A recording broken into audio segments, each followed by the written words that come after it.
Welcome to Measuring Success Right, the official podcast of the Marriott Student Review, a podcast for students by students, where we connect the leaders of tomorrow with the issues of today. Need to be relentlessly focused on the customer or the listener, as we say. But it's the same thing. It's the exact same thing.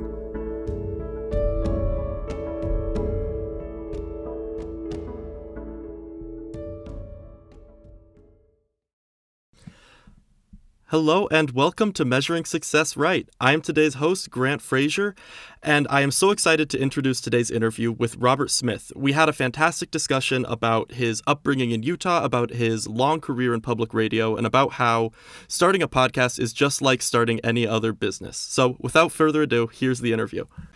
Robert Smith is a host for NPR's Planet Money, where he tells stories about how the global economy is affecting our lives. Planet Money has been known to set economic indicators to music, use superheroes to explain central banks, and even buy a toxic asset just to figure it out. Now, Smith admits that he has no special background in finance or math, just a curiosity about how money works. And that's the kind of curiosity that has driven Smith for his 20 years in radio. Before joining Planet Money, Smith was the New York correspondent for NPR. He was responsible for covering all the mayhem and beauty that makes it the greatest city on earth.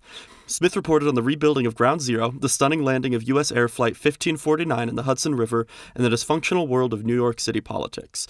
Before his New York City gig, Smith worked for public radio stations in Seattle, Salt Lake City, and Portland. He's been an editor, a host, a news director, and just about any other job you can think of in broadcasting. Robert Smith, thank you so much for coming on to Measuring Success Right. It is great to be here. Anytime.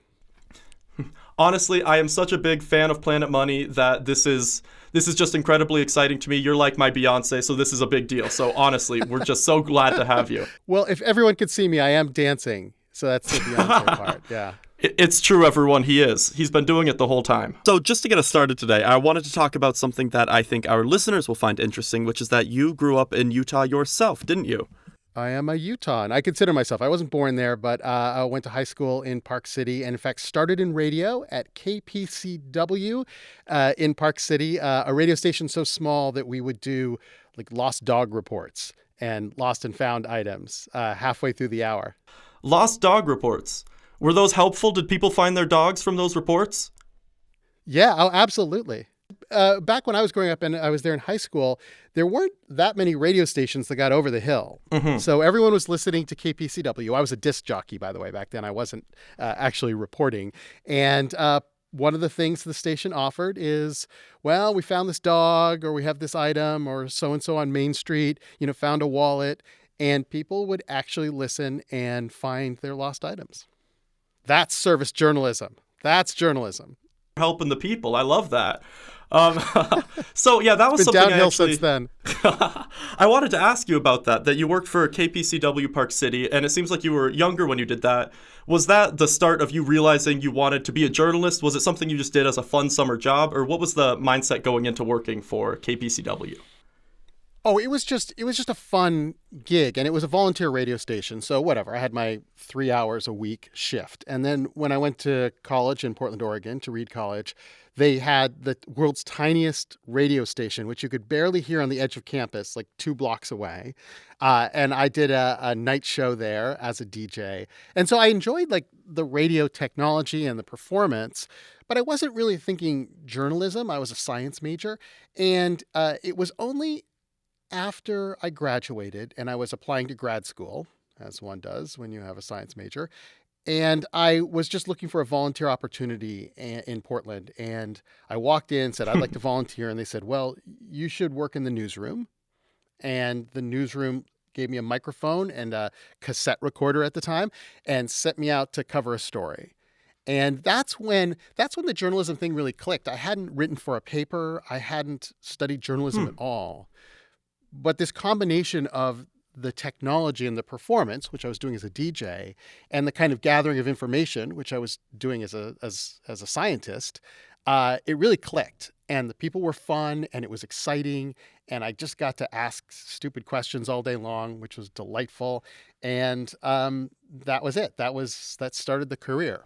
I volunteered for a long time, waited tables at night, and then got a full-time job back at KUER in Salt Lake City. And there you go. That's a career. So when you started out working for KUER, once you started realizing more and more that you wanted this to be something that was a little bit more of a career, did you start out reporting in economics, or what were you reporting on for the most part? Oh, not at all. I knew nothing about economics. I thought I would report on science because, I had studied neuroscience at college. But it turns out it's sort of hard to report on something that you know a lot about, because I wasn't asking the right questions. And I was, I'd go into science reporting and ask, well, why'd you choose this baseline and not that baseline? Just not interesting questions. So in Utah, I ended up, maybe because I was the youngest member of the staff, being an environmental reporter, just simply because I was willing to get up early and drive to Moab and then drive back at night, which is grueling. I would never do it now. But wow, yeah, that's a tough drive. Yeah, but at the time, I was willing to drive to every corner of the state for whatever stories were happening. And that's what I did. I just drove around and looked for fun feature stories, and went out to the desert and down to the Navajo reservation and, out to St. George and even into Nevada for some stories. It was great. I missed that. So something that I think about as you said that is, I'm an entrepreneurial management major, so I'm always trying to think of a small business idea. And they're obviously not the same, but I feel like there's some similarity with trying to find a story versus trying to find an idea for a business. And I guess I was wondering, did you have times where you would try to report on a story, or you try to uncover some information, you do a lot of work and a story just wouldn't pan out? And how did you decide to quit on a story? Or I guess, how did you learn to hone that skill over time? Yeah, no, that totally makes sense. It is, I always put it in my science brain. I always said a story is a hypothesis, and you're sort of testing that hypothesis. And you go into a story thinking you'll talk to this person and this will come out, and you're constantly refining it as you're getting feedback from people. And people will be like, nah, that's not what the story is. It's really this other thing. And so you're constantly testing your assumptions. You're constantly reformulating your hypothesis. That's the way I think of it. But it's very similar to the business stuff too. In fact, I ended up, skipping ahead of the story, I ended up going to business school at some point. And now I often do talk about exactly what you're talking about, which is, to people who want to start a podcast, I often say to them, well, in business school, the first thing you do is who's your customer? What's your audience? What need are you filling that no one else is filling? How will you get the product to them? How will the money work? And so now I do put that entrepreneurial mindset into podcasting, which is, a relentless, if you're not solving, it's that relentless, if you're not solving someone else's problem, then your business will fail. And I think the sort of same thing now about podcasting. If you're not giving people something that they can't get elsewhere, then your podcast will fail. Well, now you're getting me excited as an entrepreneurial management aspiring podcaster. So this is perfect. It's like you're speaking right to me. Thank you. You should totally do that. Think of every podcast as a business. And I think the journalism and the product will be better. Well, thank you. That's wonderful advice, and I think it's great for our listeners too.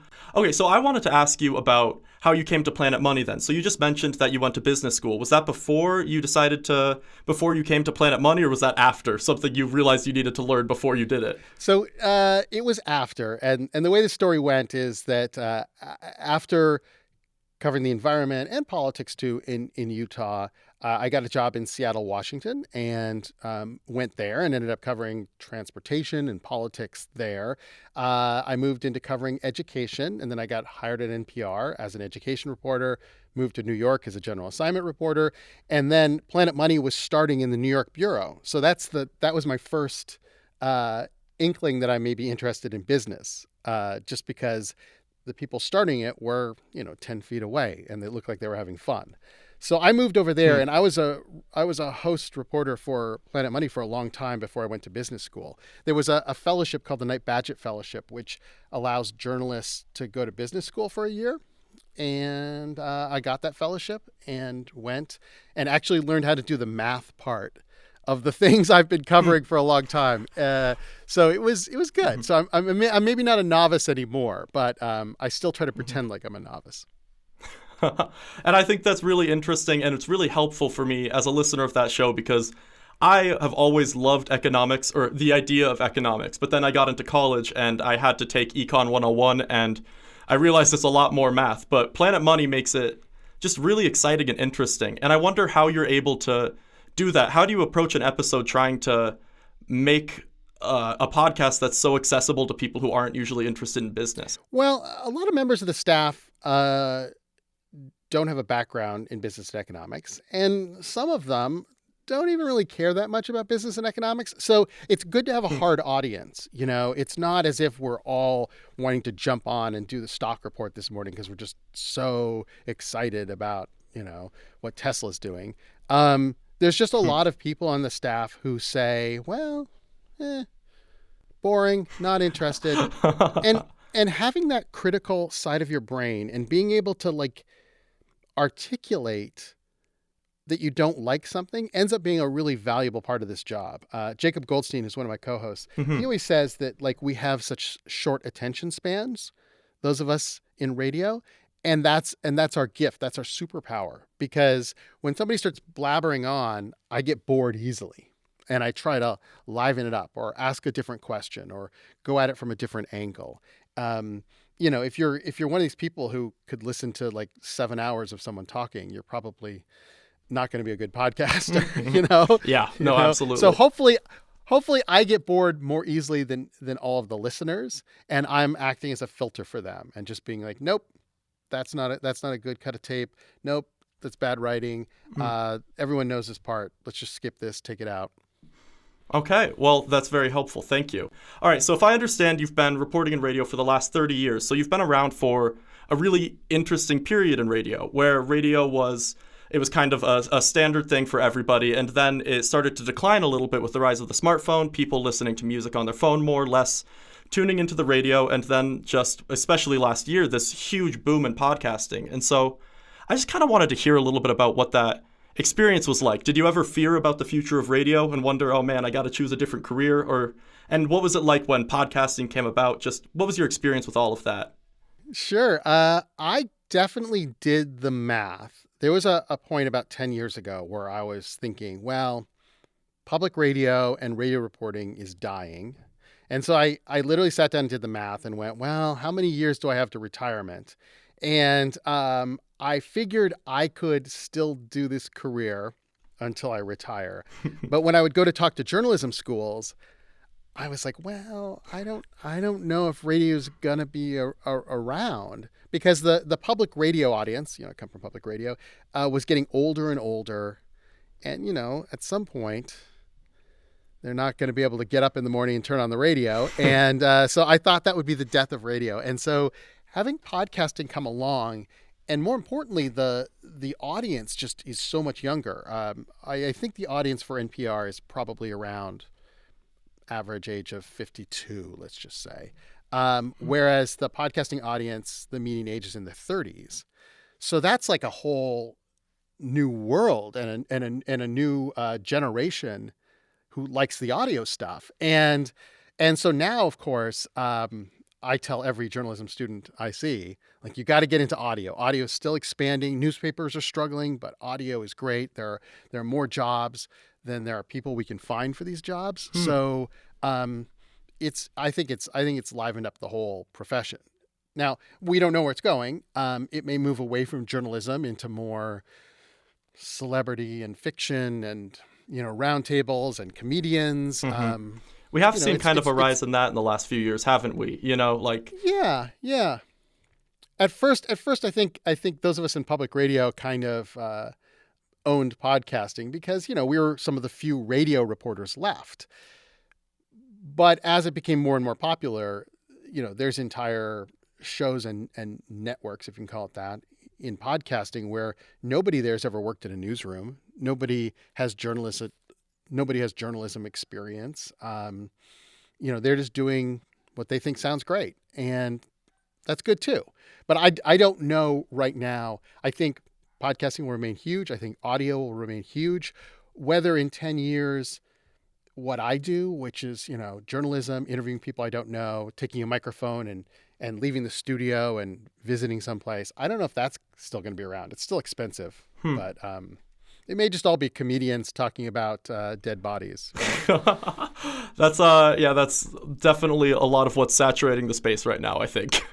I was wondering though, so podcasting is such a unique medium, I feel, and obviously NPR has tons and tons of experience in the radio realm. And like you said, it's some of the best reporters and some of the, I guess, the last guard of journalists were there and then kind of filled the podcasting space. But have you felt like there's more room to explore and do interesting stuff in podcasting than in radio? Is there a different level of flexibility, or just it's different in the format and the way that it's delivered to the consumer? And I just wonder if that changes the way that you create it.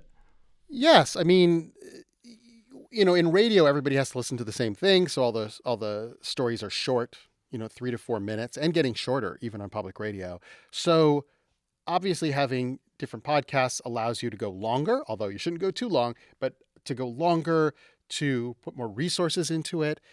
The only challenge, as it always comes back to, is the money and paying for it, which is in order to be successful in podcasting, you do have to put out something regularly. Everyone thought at first they could be like, oh, I'm just going to work on something for 3 years and then I'll put out 5 episodes. And you don't really make enough advertising money to support yourself. So clearly you need to be regular. We're twice a week. There's a lot of shows that are doing 5 days a week. And the economics pushes us toward that. And the economics of a crowded field is pushing people toward shorter episodes that you might listen to in between other episodes or, on your smart home speaker. So in some ways, yes, we can do anything we want, but in order to make it economically viable, it's pushing us back toward radio and constraints. Well, I would just say that I have had a lot of fun listening to Planet Money's experience and using their budget in fun ways, like a couple months ago when Planet Money bought a couple toxic assets, a few junk bonds as they were, and recently, as you guys reported on your superhero series, as you got a small budget to try and buy a Marvel superhero from the collection. Really, I just wanted to ask, what is one of your favorite stories that you've reported on in the last few years? Or what is something that's stuck with you more than other stories have in the last few years? Oh, it is hard to choose. We do have the entire team comes together. And, it's like any group of people where you're trying to top each other. It's like, oh, we should do this and we should do that. And we should buy a superhero. No, we should drill for oil. So that kind of keeps us, trying to do more and more interesting and outlandish things while still, answering fundamental questions. And a lot of it is realizing things you don't know. So when we did a series on oil, we drilled and bought 100 barrels of oil and then put it into a pipeline and refined it and ended up as gas. That came out of us admitting we didn't really know how the system worked. Sure, yeah, oil's in the ground, you pump it out, you refine it, whatever. But we hadn't seen it, we couldn't feel it, we couldn't picture it in our heads. And I did that with Stacey Vanek Smith, and we had just the time of our life driving through Oklahoma and Kansas, and eventually Missouri is where it ended up. And no, Nebraska is where it ended up. And just driving through, seeing the drilling and smelling the oil on our hands and seeing the pipelines and touring all the facilities. It was just like we were just so delighted and happy to see it. And people, who do this as their job every day are excited to talk about it. In a way, because no one ever asked them, you're a petroleum engineer and nobody asks you at a party like, oh, tell me in depth what you do. And now here are two people laughing and giggling and wanting to hear all about it. So it's just a great experience. So I'll pick that oil series as probably one of my favorite things to cover over the years, just because it was just it's just something that's in our life every single day, and to finally understand and see all the parts of it. Oh, it's great. I love that. I think that's so funny that they were probably so excited to get to share about that. I cannot imagine that a petroleum engineer gets to tell that to anybody all that often, or to get to explain it to somebody who's actually interested to hear in it. And I think that's one of the amazing things about Planet Money is you're able to make it all so interesting. So I wanted to ask next about how reporting on economics and finance in your own life has shaped your views and how it shapes the way you experience the world around you. Do you think when you're walking down the street, are you always thinking about economics as you look at like a cafe down the street. Do you think that finance kind of shapes your view of the world, or how has reporting on economics affected the way that you see the world? Yeah, I think you do start to see the stories and everything. So, in my neighborhood, I walk a lot during the pandemic, and I'm watching how some of the businesses that started right when the pandemic started are doing better than longtime businesses who couldn't adapt. There are things in my neighborhood. I live in Brooklyn, who have been open for 20 years, and they didn't quite know what to do with the pandemic. Whereas, there's a bakery that I think literally opened on March 1st of last year. And I remember shaking my head and Rough. thinking, like, these people are so unlucky, including the fact that they didn't get any money from the government because they hadn't been in business long enough to get a PPP loan from the government. So no support, no customers in the cafe, nobody allowed inside. But they pivoted because they had to. Like, they just had no money left. And they pivoted to selling bakery items out of a window on the street. And just this last Saturday, I noticed a line down the block to get the stuff. Wow. Like, they are winners. They are going to survive this thing, and probably stronger than companies that have been around for 20 years and got loans from the government. And so that's like, I'm looking at that, and that may end up in a future story because there is some research that shows that businesses started during a downturn end up being more successful, right? They're leaner, they're smarter, they're scrappier. It's self-selective for the people who really want it. And you're actually catching the growth part, right? By starting at the bottom, the growth is kind of built in, although it's obviously scarier. Absolutely. It's not more risk anything for I sure. would do, but I think we'll see more stories about that. And if I start to see maybe one or two more things, then that will go together into one whole episode. So I just laid out how the episode would go, right? I saw this place, I thought it was going to fail. Then I noticed there's a line around the block, what's happening with that, interviews with them, some of the experts talking about what we know about businesses during a recession, maybe another example of one that tried and failed. So we have both sides. And I don't know, like, that could be a fun episode. I think it sounds great, and I think it's really exciting that we get to break a Planet Money preview exclusive right here on the Measuring Success Right podcast. Thank you, Mr. Smith. We really appreciate that. But once again, I have a whole team who might tell me, like, that's obvious, it's boring, don't do it. So you never know. You never know. This may be the only place it appears. Well, I hope I get to hear it. I just think that would be fun for the bragging rights. That's an interesting question, though, about the team. I wonder, is it hard to work in a large group? Is it something where you butt heads sometimes, or do you think that it's mostly amicable?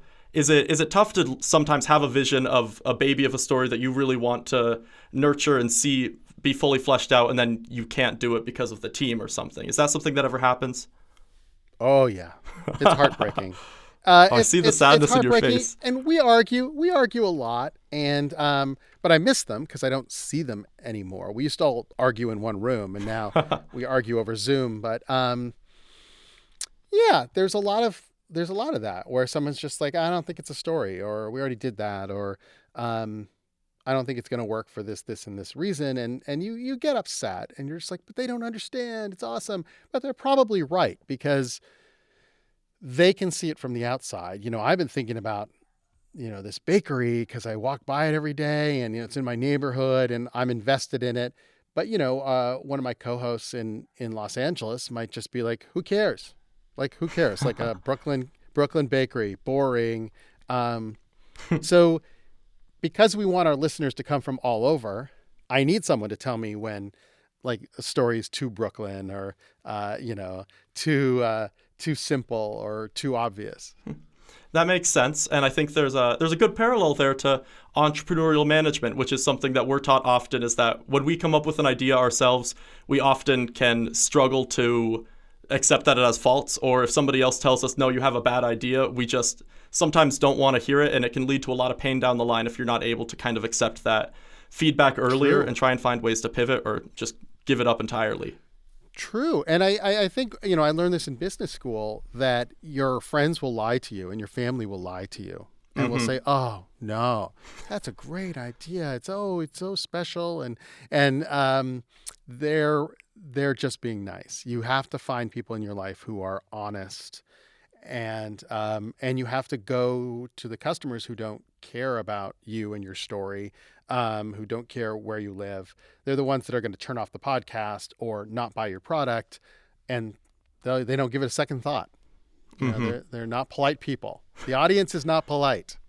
The best way that I've found to humble myself or take myself down a few notches is try and pitch a product idea to a stranger. It's brutal. They eviscerate me sometimes, but it's great. It's always helpful. Good. Yeah. That's the way to do it. And you know, it's funny because I have to tell this all the time to radio people who often are in radio because they don't understand business. That you know, you're not doing a story for yourself. You're not starting a podcast for yourself and your friends. I mean, you can, but like, you want strangers to listen. And if you're not thinking about them, if you're just thinking about yourself and what you want, then I guess that's a hobby and 10 people can listen to it, but you need to be relentlessly focused on the customer or the listener, as we say. But it's the same thing. It's the exact same thing. I love that. This is making me so excited. My business brain is just going off right now.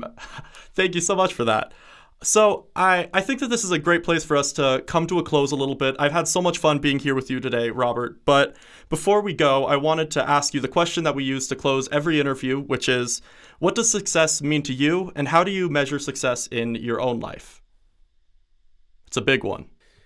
I knew you were going to ask it, and yet I didn't really have an answer. I'm going to steal an answer from a coworker of mine, Robert Krulwich. Robert Krulwich, who worked for NPR but was also the co-host of Radio Lab, a famous radio guy. He's been doing this for 50 years. Amazing radio professional, and he used to sit 2 or 3 seats away from me in the New York office. And I would always talk to him about opportunities and how do you decide, you know, when there's a forked path, you know, which one to take. And he had this great advice, which was, he's like, success isn't about your best day. So when you're thinking about like a new job or what to do, don't think about the award you're going to win at this one, or, oh, this one, like there's 4 million listeners to this show, or on this one, I'm going to make a ton more money, or I'm going to have these opportunities, because you can't compare your best day. He's like, you should always think about, what are you doing on Tuesday at 11 o'clock in the morning when nobody's watching, when you're not on stage, when you're not broadcasting, when you're not winning an award. Tuesday at 11, you're just doing the job. You're writing or you're interviewing. You're just like head in the job. He said, compare different jobs, different opportunities to how happy you're going to be Tuesday at 11 o'clock. Because that's most of your life. Most of your life is not the big moments. It's just the everyday moments you don't think of. So really, like, if you like what you do, like at the tiniest moments, then you are successful. So thank you, Robert Krulwich. I stole it. Yes. And I credited it. You gave credit. That's perfect. I also am a big fan of his. I love Radiolab. Second favorite podcast. Absolutely. Nice. Planet Money takes the number 1 spot. Thank you so much for that insight. And there is honestly nothing that I'd rather be doing on Tuesday at 11 than interviewing you right now. I am just so grateful that you would come onto the show. Thank you so much, Robert Smith. It was my pleasure. Anything for BYU. We are so grateful for that. And thank you so much to the listeners for tuning in today. This has been Measuring Success Right from the Marriott Student Review. If you want to check out Planet Money, we'll have a link to that in our show notes. I'm Grant Frazier, and we will see you all next time.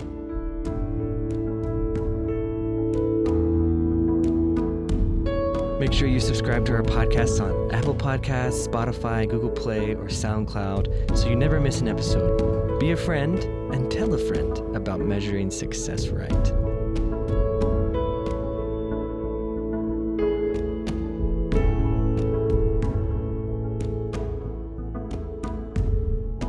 This podcast is a project of the Marriott Student Review at Brigham Young University. You can find us on Instagram, Twitter, and Facebook at Marriott Student Review, or online at marriottstudentreview.org.